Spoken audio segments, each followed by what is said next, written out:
Hello guys, welcome back to tech and FX. और आज की वीडियो में हम आफ्टर इफेक्ट के अंदर पेन टूल को एक्सप्लोर करने वाले हैं। पेन टूल एक बहुत ही इंपॉर्टेंट टूल है। अगर आपने फोटोशॉप सीखा है या फिर आपने ग्राफिक डिजाइनिंग सीखी है तो डेफिनेटली आपने इस पेन टूल का यूज किया होगा।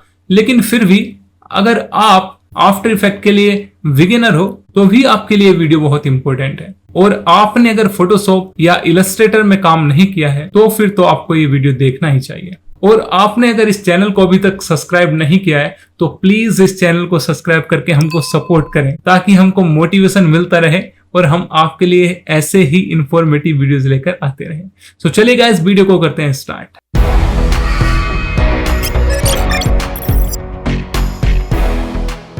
टूल बार में अगर आप यहाँ पे टॉप पे देखें तो आपको यहाँ पे एक पेन का आइकन मिलेगा। इस आइकन के साथ में यहाँ पे एक छोटा सा डॉट इसके राइट बॉटम कॉर्नर पे भी मिल रहा है। इस डॉट पे अगर थोड़ा सा आप अपने माउस का क्लिक को थोड़ा देर होल्ड करके रखेंगे, आपके सामने एक पॉपअप ओपन होगा जिसमें आपको डिफरेंट टूल्स यहाँ पे मिल जाएंगे।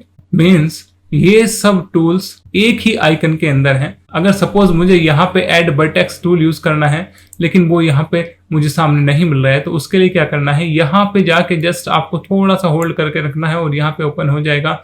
आप यहाँ से वो टूल को सेलेक्ट कर सकते हैं। दूसरा, यहाँ पे इसका जो शॉर्टकट है वो है जी। अगर आप अपने कीबोर्ड पे जी प्रेस करेंगे तो यहाँ पे आप डायरेक्टली भी पेन टूल को सिलेक्ट कर सकते हैं। तो बेसिकली पेन टूल का यूज क्या है, जैसा कि फोटोशॉप में भी दो काम है पेन टूल के। एक तो के पाथ ड्रॉ करते हैं और दूसरा कि हम एक शेप ड्रॉ करते हैं। तो सेम ही यहां पर है, हम आफ्टर इफेक्ट के अंदर पेन टूल का यूज दो चीजों के लिए करते हैं। पहला शेप ड्रॉ करने के लिए, दूसरा मास्क करने के लिए। अब मास्क क्या होता है कि सपोज आपके पास कोई लेयर है और मैं चाहता हूं कि मुझे इस लेयर में से जस्ट इस फ्लावर का यूज करना है, बाकी मुझे ये पूरी लेयर नहीं चाहिए। तो उसके लिए सपोज अगर मैं यहां पे एक पाथ ड्रॉ करता हूं तो आप देख रहे हैं कि जो मैंने पाथ ड्रॉ किया है उसके अंदर की जो चीजें थी वो यहाँ पे विजिबल हैं और बाकी सब यहां से हाइड हो गया है। अब ये डिलीट नहीं हुआ है ना। अगर सपोज मैं इस लेयर के मास्क में जाऊं तो मैं इस मास्क पाथ को एडिट कर सकता हूं। मीन्स मैं इसको यहां पे चेंज कर सकता हूं, यानी कि यहां पे डिलीट कुछ नहीं हुआ। लेकिन मास्क के थ्रू हम इस लेयर का जितना पार्ट विजिबल रखना चाहते थे हमने उतने पार्ट को यहां पे विजिबल रखा हुआ है। तो मास्क के थ्रू हम किसी लेयर का एक पर्टिकुलर पार्ट विजिबल कर सकते हैं और जो हम हाइड करना चाहते हैं उसको हाइड कर सकते हैं। ये पावर हमको मास्क देता है। सो मास्क को बेसिकली हम एक दूसरी वीडियो में काफी अच्छे से एक्सप्लोर करेंगे कि मास्क किस तरीके से वर्क करता है, कैसे हमको क्रिएट करना चाहिए, है ना। पेन टूल का दूसरा यूज है शेप ड्रॉ करने के लिए। सो सपोज आपको कोई शेप ड्रॉ करनी है, उसके लिए आपने यहां से पेन टूल को सिलेक्ट किया और बाय मिस्टेक यहाँ पे टाइमलाइन में आपने कोई लेयर सेलेक्ट की हुई है और आप यहाँ पे अपनी शेप को ड्रॉ करते हैं।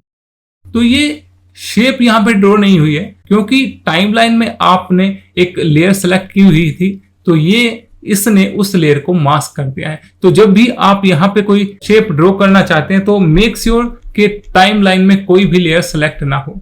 मैंने यहाँ से पेन टूल लिया और उसके बाद अब मैं यहाँ पे क्रिएट करता हूँ तो मेरे पास एक यहाँ पे ये शेप आ गई है।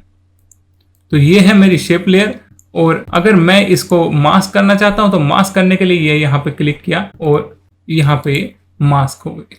ओके, तो आई होप कि आपको मास्क और शेप के अंदर डिफरेंस समझ आ गया होगा। अब ये पेन टूल वर्क कैसे करता है। सपोज मैंने यहाँ से पेन टूल लिया और यहाँ पे मैंने ड्रॉ करना स्टार्ट किया तो आप देख रहे हैं कि यहाँ पे ये जस्ट स्ट्रेट यहाँ पे हमको पाथ मिल रहा है। अब सपोज मुझे यहाँ पे इस फूल को मास्क करना है और ये हमारा जो पेन टूल है वो स्ट्रेट चल रहा है। एक तो आपने क्या किया कि यहाँ से ये क्लिक किया डायरेक्ट और छोड़ दिया। दूसरा, आपने यहाँ पे क्लिक किया लेकिन क्लिक करके छोड़ा नहीं, आपने इसको ड्रैग किया थोड़ा सा, है ना। तो जब भी हमको मास्क क्रिएट करना हो तो हम यहाँ पे इस तरीके से, मैंने यहाँ पे क्लिक किया और थोड़ा सा ड्रैग किया और यहाँ पे मुझे दो हैंडल्स मिले। अब ये दोनों हैंडल्स वर्क कैसे करते हैं। अभी सपोज अगर मैं ओल्ट प्रेस करूंगा और इस दूसरे नोड पे क्लिक करूंगा तो क्या होगा, ये इन दोनों हैंडल्स को यहां से रिमूव कर देगा और हमारा जो पाथ था, वो जो कर्व वाला पाथ था, उसको इसने एक लीनियर पाथ में चेंज कर दिया है। तो जब भी हम अपने नोड पे ऑल्ट को होल्ड करके क्लिक करेंगे तो वो उस कर्व वाले पाथ को नोड में कन्वर्ट कर देगा। सपोज आपको कहीं पे स्ट्रेट चाहिए था लेकिन वो यहाँ पे आपके पास कर्व है लेकिन आपको नहीं चाहिए, तो आपको क्या करना है, जस्ट यहाँ पे ऑल्ट होल्ड करके रखना है, उस नोड पे जाके क्लिक कर देना है। ठीक है, अभी सपोज आपको एक स्क्वायर बनाना है, आपने यहाँ पे क्लिक किया, फिर यहाँ पे क्लिक किया, फिर यहाँ पे क्लिक किया, यहाँ पे क्लिक किया, तो ये जरूरी नहीं कि ये आपका एकदम स्ट्रेट हो। उसके लिए आपको क्या करना है, अगर आप एक स्ट्रेट पाथ ड्रॉ करना चाहते हैं प्रॉपर, आपको कीबोर्ड पे शिफ्ट होल्ड करके रखना है और फिर क्लिक करना है। तो देखोगे ये बिल्कुल कुछ सीधी लाइन यहाँ पे मिलेगी। सो आपको जब भी स्ट्रेट पाथ ड्रॉ करना हो तो आप शिफ्ट होल्ड करके रखें अपने कीबोर्ड पे और उसके बाद क्लिक करें। अभी रोटो बेजियर वगैरह जो भी बाकी लीनियर और बेजियर जो भी हमारी प्रॉपर्टीज होती हैं, हम शेप लेयर वाले लेसन में उन चीजों को काफी डीपली एक्सप्लोर करेंगे।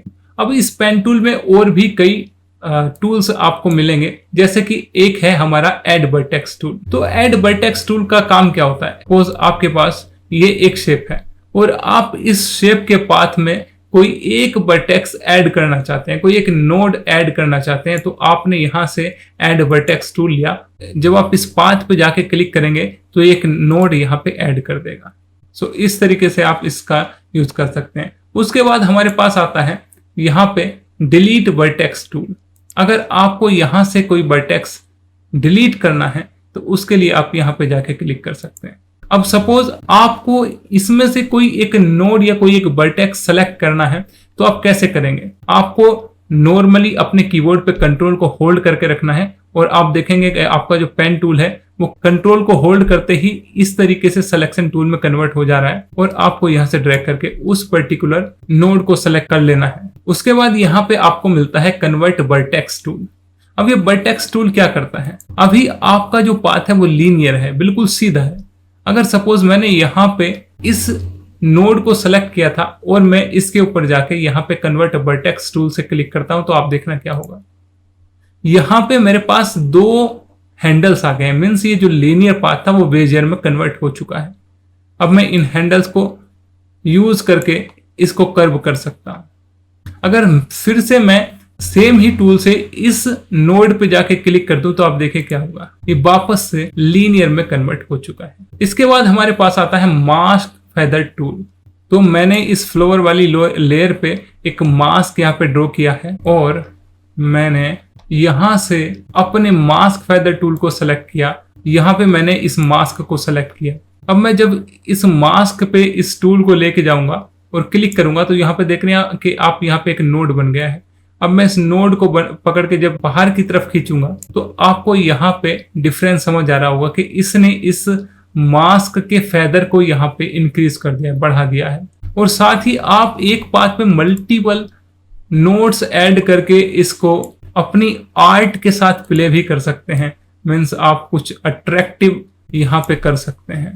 ये टोटली आपके ऊपर डिपेंड करता है कि आपकी क्रिएटिविटी आपको क्या बोलती है। तो जैसे जैसे हम आगे बढ़ेंगे, इन टूल्स का यूज करेंगे, तो आपको जो आपके कुछ अगर डाउट्स रह भी गए होंगे तो वो सारे क्लियर हो जाने वाले हैं। तो आई होप अभी तक आप पेन टूल को समझ गए होंगे कि उसका काम क्या होता है, कैसे काम करता है, कैसे हम इसको यूज कर सकते हैं।